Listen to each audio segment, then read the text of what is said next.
یہ واقعہ سعودی کے ایک نوجوان کا ہے جو اپنی زندگی سے مطمئن نہیں تھا۔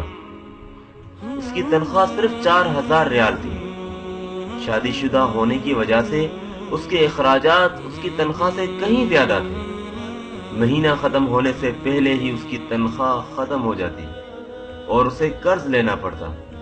یوں وہ آہستہ آہستہ قرضوں کی دلدل میں ڈوبتا جا رہا تھا اور اس کا یقین بنتا جا رہا تھا کہ اب اس کی زندگی اسی حال میں ہی گزرے گی، باوجود کہ اس کی بیوی اس کی مادی حالات میں خیال کرتی تھی، لیکن قرضوں کا بوجھ میں تو سانس لینا بھی دشوار ہوتا ہے۔ ایک دن وہ اپنے دوستوں کی مجلس میں گیا۔ وہاں ایک دن ایک ایسا دوست بھی آیا موجود تھا جو صاحب رائے آدمی تھا، اور اس نوجوان کا کہنا تھا کہ میں اپنے دوست کے مشوروں کو قدر کی نگاہ سے دیکھتا تھا۔ میں نے اسے باتوں باتوں میں اپنی کہانی کہہ سنائی اور اپنی مالی مشکلات اس کے سامنے رکھ دی۔ اس نے میری بات سنی اور کہا، میری رائے یہ ہے کہ تم اپنی تنخواہ میں سے کچھ حصہ صدقہ کے لیے مختصر کر دو۔ اس سعودی نوجوان نے حیرت سے کہا، جناب مجھے گھر کے خرچہ پورا کرنے کے لیے قرضے لینے پڑتے ہیں اور آپ مجھے صدقہ نکالنے کا کہہ رہے ہیں۔ خیر، میں نے گھر آ کر اپنی بیوی کو ساری بات سنائی اور بیوی کہنے لگی کہ تجربہ کرنے میں کیا حرج ہے، ہو سکتا ہے کہ اللہ جل شانہ تم پر رزق کے دروازے کھول دے۔ کہتا ہے کہ میں نے 4000 ریال میں سے صرف 30 ریال صدقہ کے لیے مختصر کرنے کا ارادہ کیا اور مہینے کے آخر میں اسے ادا کرنا شروع کر دیا۔ سبحان اللہ، قسم کھا کر کہتا ہوں کہ میری تو حالت ہی بدل گئی۔ کہاں میں ہر وقت مالی ٹینشن اور سوچوں میں رہتا تھا اور کہاں اب میری زندگی گویا پھول ہو گئی ہے، ہلکی پھلکی آسان، قرضوں کے باوجود میں خود کو آزاد محسوس کر رہا تھا۔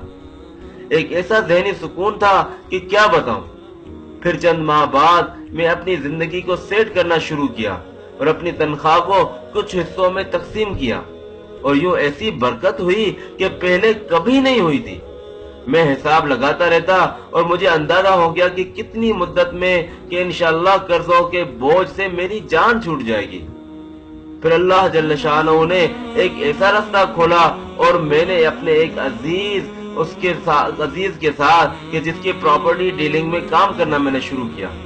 میں اسے گاہک لا کر دیتا اور اس پر وہ مجھے مناسب پروفٹ حاصل ہوتا۔ الحمدللہ، میں جب بھی گاہک کے پاس جاتا تو وہ مجھے دوسرے کی تک رہنمائی کر دیتا۔ میں یہاں پر بھی وہی عمل دہراتا کہ مجھے جب بھی پروفٹ ملتا تو اس میں سے ایک حصہ اللہ کے لیے صدقہ ضرور نکالتا تھا۔ اللہ کی قسم، صدقہ کیا ہے کوئی نہیں جانتا سوائے اس شخص کے کہ جس نے اس کو آزمایا ہو۔ میرے دوستوں بھائیوں، صدقہ کیا کرو اور صبر سے چلو، اللہ کے فضل سے خیر و برکتیں اپنی آنکھوں سے برستے دیکھو گے۔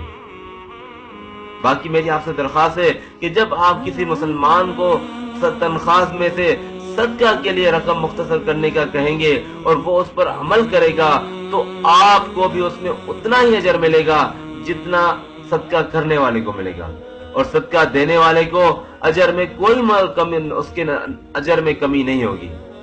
اور اگر آپ کو یہ پیغام پسند آئے تو کائنڈلی اس کو شیئر ضرور کیجئے کہ نہ جانے آپ کے شیئر کرنے سے کتنے ایسے مسلمان ہوں کہ جن کی زندگیاں بدل کے رہ جائیں۔ آخر میں بس آپ سے درخواست ہے کہ آپ کو ویڈیو پسند آئے تو اس کو لائک کر کے ہمارے پیج کو لائک ضرور کریں۔ السلام علیکم ورحمۃ اللہ۔